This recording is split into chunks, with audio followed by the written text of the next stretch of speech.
আজকে জুলাই আগস্টের অন্যতম আরেকটি হটস্পট রামপুরায় যে হত্যাকাণ্ড হয়েছিল ১৯ এবং ১৮ জুলাই। এই দুই দিনের রামপুরায় বিশেষভাবে পুলিশ এবং বিজিবি মিলে, মূলত বিজিবি নেতৃত্বে এই হত্যাকাণ্ডটা সংঘটিত হয়। সেখানে ৪ জন আসামির বিরুদ্ধে বিচার চলমান আছে। বিজিবির ২ জন অফিসার এবং ২ জন পুলিশ অফিসারের বিরুদ্ধে আজকে সেই মামলার সাক্ষ্য গ্রহণ শুরু হয়েছে। চিফ প্রসিকিউটরের সূচনা বক্তব্যের মাধ্যমে সেটার সূচনা হয় এবং আজকে ১ নম্বর সাক্ষী বিশ্বজিৎ রাজবংশী, তার পিতা গঙ্গাচরণ রাজবংশীর হত্যার ব্যাপারে সাক্ষ্য দিয়েছেন। তিনি সাক্ষ্য দিয়ে বলেছেন যে ১৮ জুলাই তার পিতাকে বিজেপি সরাসরি বুকে গুলি করে হত্যা করে রামপুরা ব্রিজের পাশে ওয়াসা গেটের সামনে, এবং সে ব্যাপারে যারা যারা গুলির সাথে সম্পৃক্ত ছিল সেগুলোর ব্যাপারে তিনি বিস্তারিত সাক্ষ্য দিয়েছেন। তাকে জেরা করার জন্য আগামী ২৫ এবং ২৬শে জানুয়ারি দিন ধার্য করা হয়েছে। ইনশাল্লাহ এই মামলারও আনুষ্ঠানিক যাত্রা শুরু হয়েছে।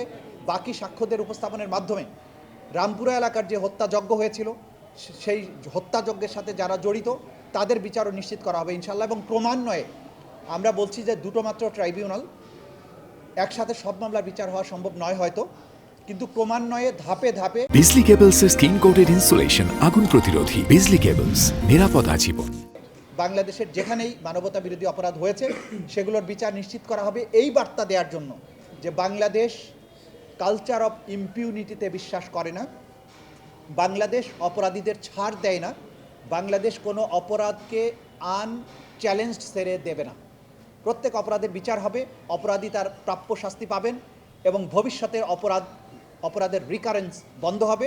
রাষ্ট্র একটি সুশৃঙ্খল রাষ্ট্র হিসাবে সামনের দিকে এগিয়ে যাবে।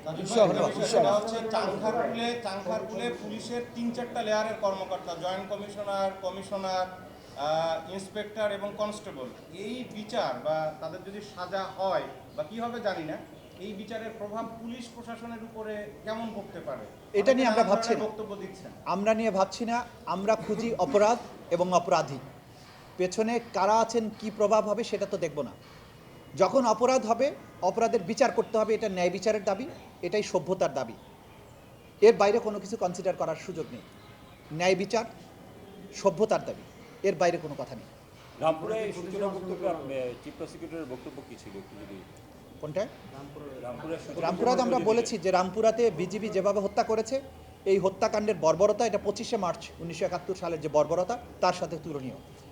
রাষ্ট্রের যে বাহিনীগুলোর দায়িত্ব ছিল জনগণকে রক্ষা করা, তারা নির্বিচারে কোনো উস্কানি ছাড়া জনগণের বুকে গুলি চালিয়েছে, যে অস্ত্রগুলো জনগণের ট্যাক্সের টাকায় কেনা হয়েছিল।